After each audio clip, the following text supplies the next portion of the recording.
Kwa kweli tuna kero kubwa sana sisi madereva bajaji hapa Himo kutokana na haisi. Kwa kweli sisi huduma zetu tunazitoa ndani ya mamlaka ya mji mdogo wa Himo, na katika kutoa huduma zetu kwa kweli tulielekezwa na LATRA kwamba sisi tuna kituo cha kuanzia lakini hatuna kituo cha kumalizia, na isitoshe halmashauri walikuja wakatukatia LATRA, lakini tunanyanyasika, hatuna vituo vya kuanzia au vya kuishia, hatuna.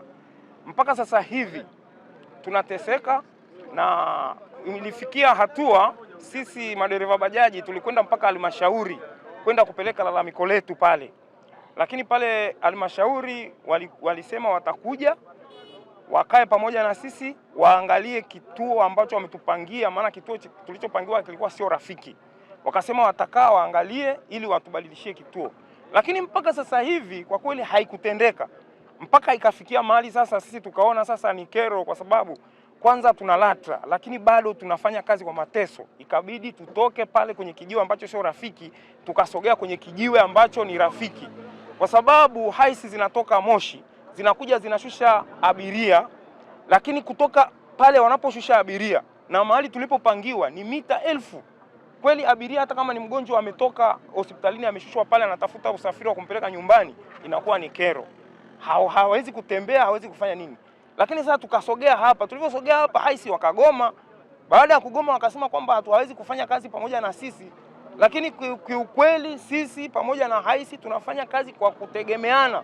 Pale mahali haisi anamshusha abiria na sisi tunamchukua tunampeleka nyumbani. Kero kubwa iliyoko hapa iliyosababisha mpaka watu wakatoka barabarani na kuja kwenye hichi kijiwe ni kwa sababu ya watu waliowekwa na watu wa haisi kuzuia bajaji zisipakie.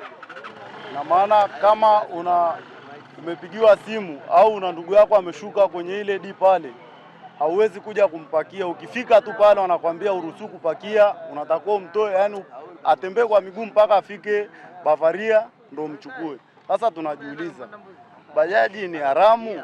Na kama ni haramu bora watufutie kabisa kuliko kuteseka. Yani kama hatuwezi, kama ziko kisheria basi tufanye kazi tupoe haki, lakini kama haziko kisheria na hazijulikani hazitambuliki basi wazifute, hizo ni haramu. Kama wanapokimbiza mrungi, wanapokimbiza bangi, wazifute, watuambie kabisa hizi ni haramu, haziruhusiwi.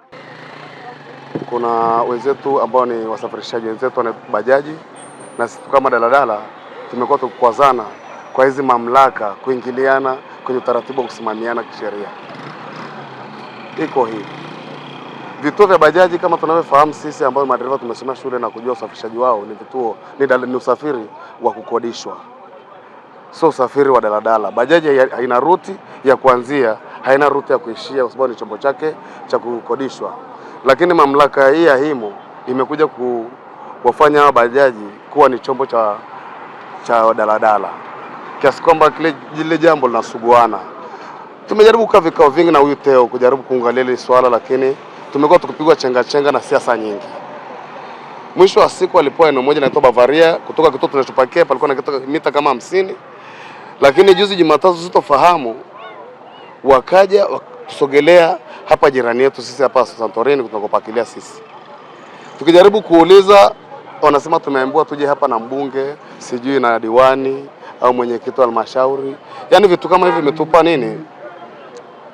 Kutokuelewa. Sasa watu wa daladala, moja, turejee katika utaratibu wetu wa kuendelea kutoa huduma kama jinsi ilivyokuwa awali katika eneo ambalo tulikuwa tukipakia na kushusha abiria wetu kuanzia sasa, na huduma hizo ziweze kuendelea kama ambavyo zilikuwa zikiendelea kabla ya jana na juzi.